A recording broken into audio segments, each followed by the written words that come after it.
दोस्तों, आप जानते हैं कि एसबीआई के एक खास म्यूचुअल फंड में अगर आप सिर्फ 1,000 रुपये प्रति महीने की एसआईपी करें, वो भी सिर्फ 3 साल तक, तो आगे चलकर यही इन्वेस्टमेंट आपको 30 से 42 लाख रुपए तक का फंड बनाकर दे सकता है। ये सुनने में भले ही थोड़ा चौंकाने वाला लगे, लेकिन जब आप इसके पीछे की स्ट्रैटेजी और लॉजिक जानेंगे तो आप भी कहेंगे कि अरे हाँ, ये मुमकिन है।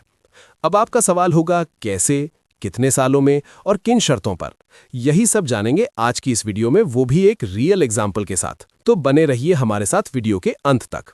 दोस्तों, हर किसी की जरूरत अलग अलग होती है।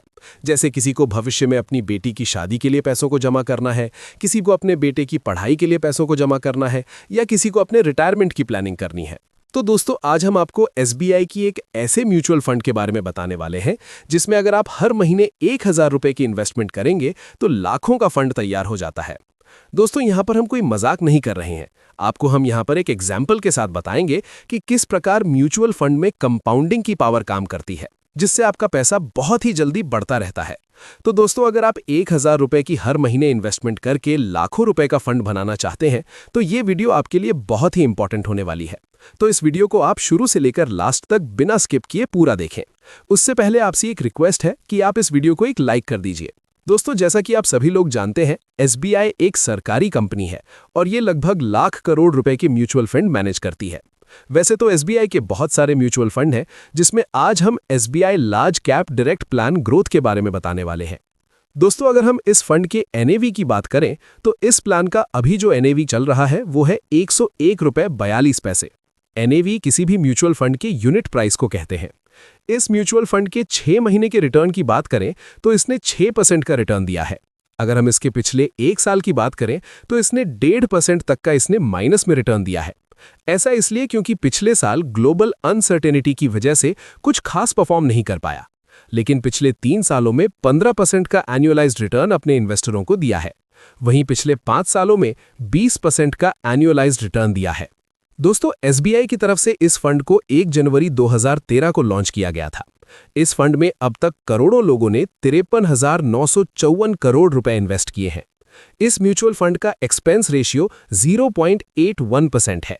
इस म्यूचुअल फंड में अगर आप लमसम इन्वेस्टमेंट करना चाहते हैं तो मिनिमम 5,000 रुपए की इन्वेस्टमेंट करनी होगी। लमसम में मैक्सिमम इन्वेस्टमेंट की कोई भी लिमिट नहीं है, आप जितना भी चाहें इन्वेस्टमेंट कर सकते हैं। अगर आप इस म्यूचुअल फंड में एसआईपी शुरू करना चाहते हैं तो उसमें भी इन्वेस्टमेंट मिनिमम 500 रुपए मंथली का है।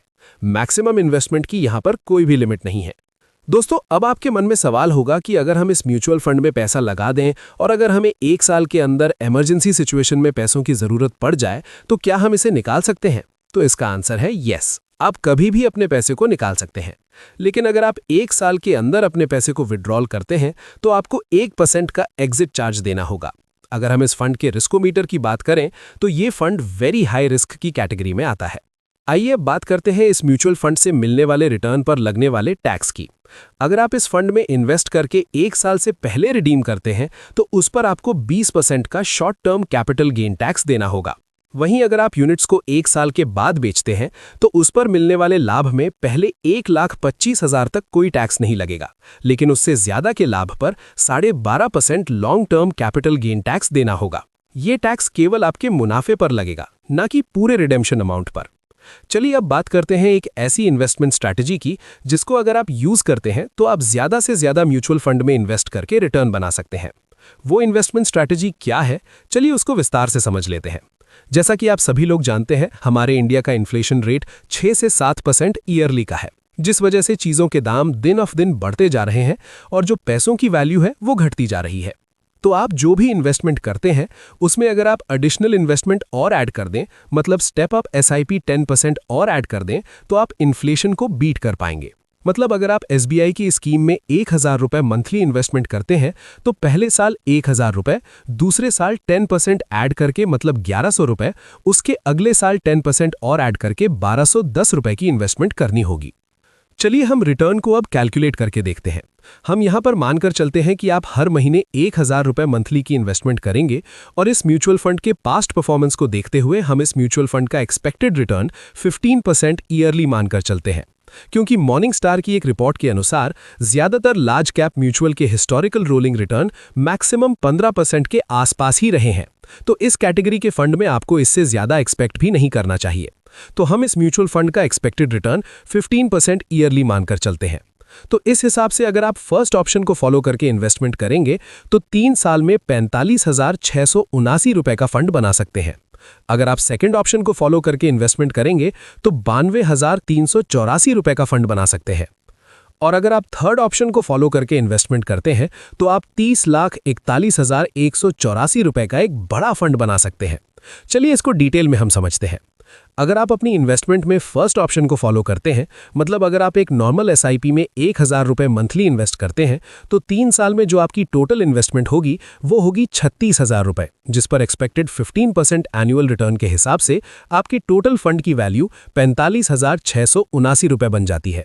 लेकिन अगर आप सेकंड ऑप्शन के हिसाब से इन्वेस्टमेंट करते हैं, मतलब 1,000 रुपए और प्लस 10% स्टेप अप एसआईपी करते हैं, तो 3 साल में जो आपकी टोटल इन्वेस्टमेंट होगी वो होगी 43,273 रुपए, जिस पर एक्सपेक्टेड 15% एनुअल रिटर्न के हिसाब से आपके टोटल फंड की वैल्यू 92,384 रुपए बन जाती है। दोस्तों, जैसा कि हमने पहले आपको वीडियो में बताया कि आपको 3 साल इन्वेस्टमेंट करना है, फिर कुछ साल तक इन्वेस्टेड भी रखना है, जिससे आप एक्सपेक्टेड 30 से 40 लाख रुपए का एक बड़ा फंड बना सकते हैं। तो इसके लिए आपको तीसरे ऑप्शन को फॉलो करके इन्वेस्टमेंट करनी होगी। जैसा कि हमने देखा कि सेकंड स्टेप में आपने 1,000 मंथली 3 साल तक इन्वेस्ट किया। इसके बाद आपके टोटल फंड की वैल्यू एक्सपेक्टेड 45,679 हो जाती है। तो दोस्तों, अगर आप छोटी छोटी इन्वेस्टमेंट से 30 लाख का एक बड़ा फंड बनाना चाहते हैं तो आपको अपनी इन्वेस्टमेंट को अधिक समय भी देना होगा। अब दोस्तों, ये जो 3 साल तक इन्वेस्टमेंट की, जिसकी वैल्यू एक्सपेक्टेड 45,679 रुपए हो जाती है, अगर इसको आप अगले 25 सालों तक इसी म्यूचुअल फंड में लमसम इन्वेस्टेड रखें और कोई भी अलग से इन्वेस्टमेंट ना करें, तो 25 साल बाद आपके टोटल फंड की वैल्यू एक्सपेक्टेड 30,41,184 रुपए हो जाती है। अगर दोस्तों ये जो 45,000 रुपए की इन्वेस्टमेंट आपने लमसम 25 सालों के लिए की, अगर उसको ना करते और 3 साल के बाद ही ये 53,187 रुपए की धनराशि निकाल लेते, तो शायद ही आप इसे कहीं अच्छी जगह लगा पाते और हो सकता है आप इसे खर्च ही कर देते। तो इसीलिए अगर आपको फ्यूचर में एक बड़े फंड की ज़रूरत पड़ने वाली है, जैसे बेटी की शादी करनी है, बच्चों की पढ़ाई के लिए एक बड़े फंड की ज़रूरत पड़ने वाली है, या आपको रिटायरमेंट की प्लानिंग करनी है, तो आप तीसरे वाले ऑप्शन को अपनाकर अपना इन्वेस्टमेंट कर सकते हैं, जिससे आप थोड़ा थोड़ा इन्वेस्टमेंट करके एक बड़ा फंड फ्यूचर के लिए बना सकते हैं। लेकिन ध्यान रखिए, पास्ट रिटर्न फ्यूचर के रिटर्न की गारंटी नहीं देते और म्यूचुअल फंड में रिस्क होता है। तो समय के साथ आपका फंड कैसा परफॉर्म करेगा, ये पूरी तरह मार्केट पर डिपेंड करता है। दोस्तों, ये केवल एक एजुकेशन पर्पस के लिए वीडियो है। जब भी आप किसी भी म्यूचुअल फंड में इन्वेस्ट करें, तब आप उस म्यूचुअल फंड के बारे में पूरा रिसर्च करें, क्योंकि म्यूचुअल फंड एक रिस्की इन्वेस्टमेंट है। दोस्तों, ये वीडियो आपको कैसा लगा हमें कमेंट बॉक्स में कमेंट करके जरूर बताएं। आपको और किस प्रकार की वीडियो चाहिए वो भी हमें कमेंट करें। मिलते हैं नेक्स्ट वीडियो में।